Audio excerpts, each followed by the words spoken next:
Salut à tous pour une nouvelle vidéo. Aujourd'hui, on va faire ensemble un test SQL d'interview. Pourquoi? Parce que lorsque tu postules à un poste de data analyst, il y a toujours ce moment où on veut évaluer ton niveau en SQL. Et pour cela, qu'est-ce qu'on fait? Bien sûr, on utilise un test. Alors, on va faire un test ensemble. Tu auras le lien en commentaire pour accéder à l'énoncé de ce test. Et donc, l'énoncé est le suivant. Chaque enregistrement dans la table Player représente un joueur unique du tournoi. La colonne Player ID contient l'ID de chaque joueur. La colonne Group ID contient l'ID du groupe auquel appartient chaque joueur. Si tu veux visualiser donc cette première partie d'énoncé, tout en bas, il y a, visualisation des données. Comme tu peux imaginer, on a le Player ID et le Player Group. Et on comprend donc, dans la suite de l'énoncé, chaque enregistrement dans la table match représente un match unique dans la phase des groupes. Un enregistrement, c'est une ligne. Et la colonne First Player contient l'ID du premier joueur, second joueur entre parenthèses, dans chaque match. Et la colonne First Score, Second Score contient le nombre de points marqués par le premier joueur et le second joueur dans chaque match. Donc, on descend. Ici, on a la table match. Et donc, Match ID, First Player, Second Player, First Score, Second Score. Donc, les points marqués par chacun des joueurs. OK. Et ensuite, on nous dit, vous pouvez supposer que dans chaque match, les joueurs appartiennent au même groupe. Vous souhaitez calculer le gagnant de chaque groupe. OK. Le gagnant de chaque groupe est le joueur qui a marqué le nombre total maximum de points dans le groupe.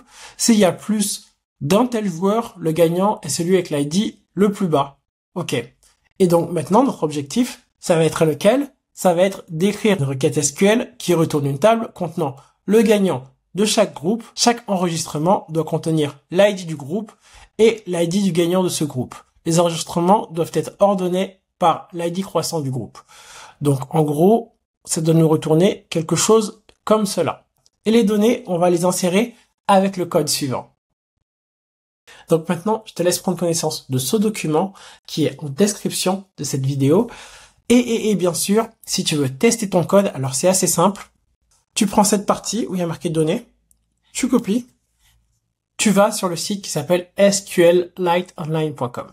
Et sur ce site, alors tu vas cliquer sur le petit plus pour ouvrir un nouvel onglet et tu vas faire CTRL-V et ensuite, tu vas tout sélectionner et tu vas run. Donc, et là, qu'est-ce que l'on a? On a match et on a player. Donc, on a nos deux tables qui ont été créées. Maintenant, tu peux passer à l'action. Et si c'est déjà fait, alors on se rejoint pour la correction. Très bien, passons à la correction ensemble. Donc, avant de coder, il faut déjà un peu visualiser à quoi ressemblent les données, comment on va procéder. Et moi, je vais donc procéder de la manière suivante. C'est que dans un premier temps, on a dit qu'on avait la table match. La table match avec match ID, first player, second player, first score et second score. Maintenant, il ne faut pas oublier qu'on a besoin de sommer tous les résultats de chaque joueur afin de pouvoir le classer et dire s'il est premier de son groupe ou non. Donc, table matches, qui est un format large dans le jargon, parce qu'il y a beaucoup de colonnes, alors il faudra le transformer en format long, c'est-à-dire réduire le nombre de colonnes. Donc, à la place d'avoir match ID, first player, second player, first score, second score, ce qu'on va faire, c'est qu'on aura match ID, et après, à la place de first player, on aura juste player. Donc, on va enlever le first devant. Et la même chose pour les scores. On n'aura plus de first score, on aura juste score. Et on aura donc ici les ID du joueur numéro 1. Et ensuite, on aura les ID du joueur numéro 2 qui seront en dessous. Et bien sûr, ce sera pour le même match ID. Et pour faire cela, qu'est-ce que l'on va faire en SQL? Une union, en effet. Et pour les scores, c'est la même chose. D'abord, on aura le score du first player qui sera ici.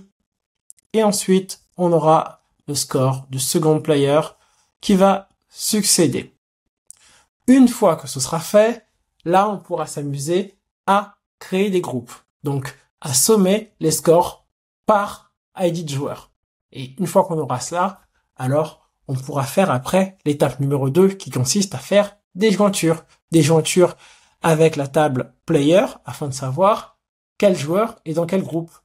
Et ensuite, on pourra prendre le numéro 1, celui qui a le plus de points, comme le gagnant du groupe.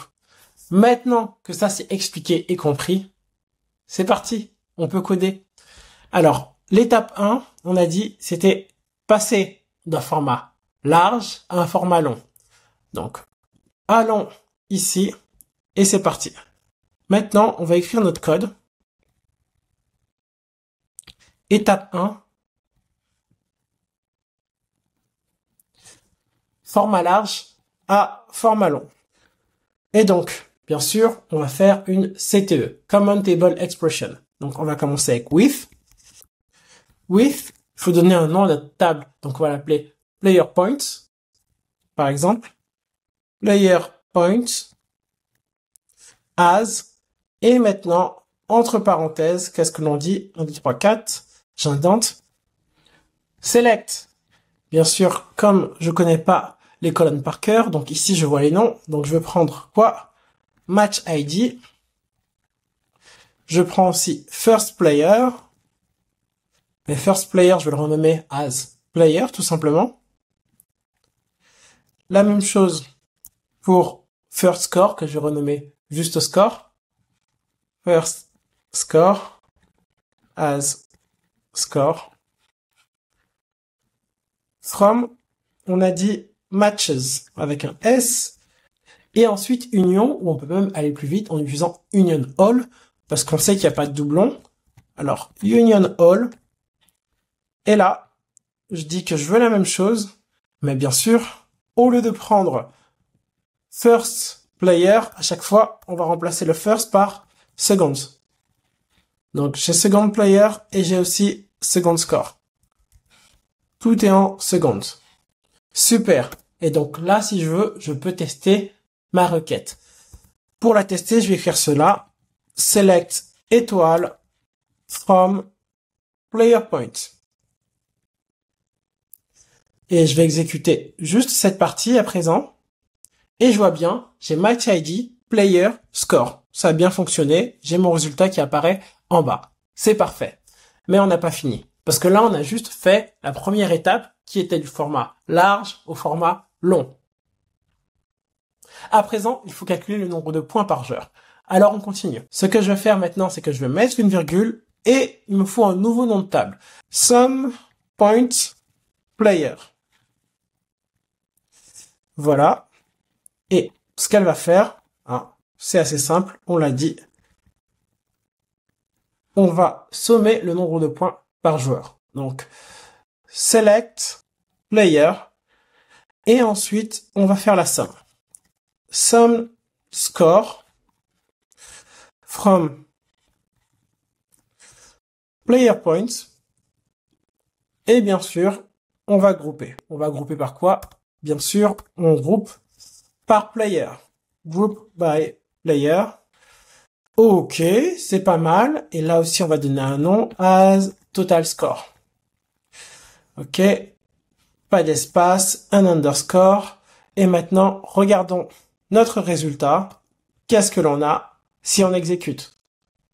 Aïe, j'ai oublié de prendre uniquement ce qui m'intéresse. Voilà. Et maintenant, j'ai mon résultat, le total score par joueur. Mais ce n'est pas fini. Maintenant que j'ai le nombre de points par joueur, j'ai besoin de savoir dans quel groupe est chacun des joueurs. Et c'est là où on a besoin de faire une jointure. Donc, je remets une virgule. Et maintenant, une nouvelle table qui va s'appeler Player Point Group. Et à présent, qu'est-ce que je veux faire? Alors, je vais aller dans la table Players, parce que dans la table Players, il y a tous les joueurs. Donc, même s'il y a des joueurs qui n'ont peut-être pas joué de match, alors on les aura tous. Donc, je vais prendre cette table comme table de référence. Et ici, je vais voir le nom, c'est Player ID. Donc, je vais dire que Player underscore ID. Je vais prendre aussi Group ID. Et la dernière colonne que je vais prendre, c'est le nombre de points. Donc, total score. Donc ici, on va commencer dans la table Players.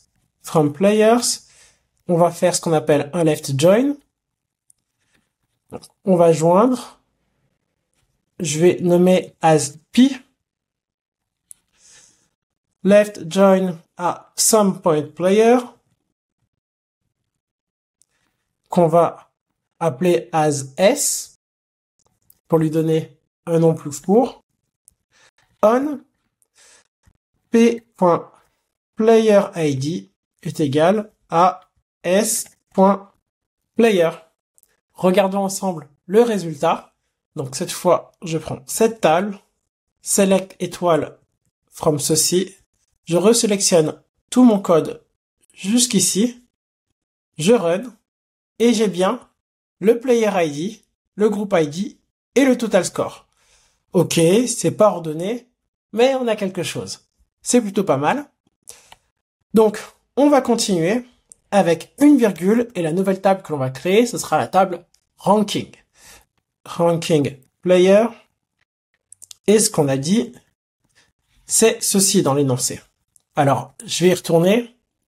Attention. Dans l'énoncé, il est écrit que on va s'intéresser au gagnant de chaque groupe et celui qui sera numéro 1 sera celui qui aura l'ID le plus bas en cas d'égalité au niveau du nombre de points. Donc, on revient dans notre code et maintenant, dans notre select, ce que l'on va dire, c'est que dans notre select, on a besoin d'utiliser une fonction de fenêtrage parce qu'on a besoin d'un classement, un numéro 1, 2, 3, 4, 5 pour chaque groupe. Il n'y a rien de mieux qu'utiliser la fonction rank. Donc, rank over et on va partitionner, donc partition by. On va partitionner par quoi? Par groupe. Donc, par groupe ID. Et bien sûr, il faudra les ordonner. Les ordonner par quoi? Par le nombre de points. Order by total score. Et total score, il faut que ce soit décroissant. Plus t'as de points, mieux t'es classé. Total score des. Et ensuite, s'il y a une égalité au niveau des points, alors c'est au niveau du player ID qu'on regardera. Celui qui aura le player ID le plus bas aura un meilleur classement. Donc, player ID et on précise rien parce que si on précise rien, ce sera croissant.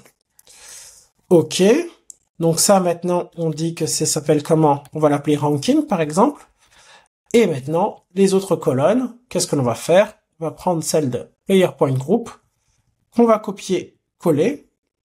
Player.group, ce sera notre source ici, from player.group. Et ensuite, c'est pas fini. On va tester. On va tester, voir si ça fonctionne.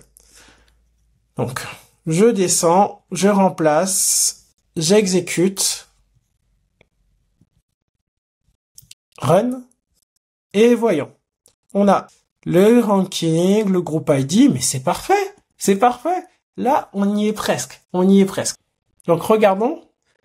Objectif. Écrire une requête SQL qui retourne une table contenant le gagnant de chaque groupe. Chaque enregistrement doit contenir, donc chaque enregistrement, chaque ligne, contenir l'ID du groupe et l'ID du gagnant de ce groupe. Donc, l'ID du groupe et le player ID. C'est super. Les enregistrements doivent être ordonnés par ID croissant du groupe. Donc, groupe 1, 2, 3, 4, etc. OK? Donc, maintenant, on nous a dit donc le groupe ID en premier, groupe ID, puis le player ID.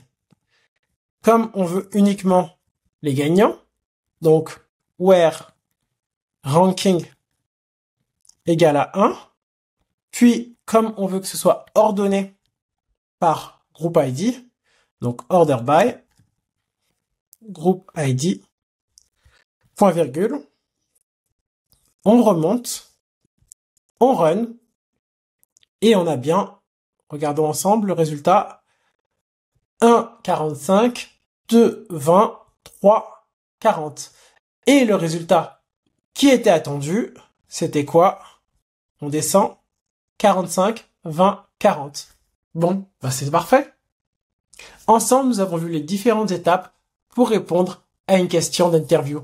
Si tu as aimé le format, n'hésite pas à liker, à commenter et surtout me le dire, t'abonner afin que j'en fasse plus. À bientôt.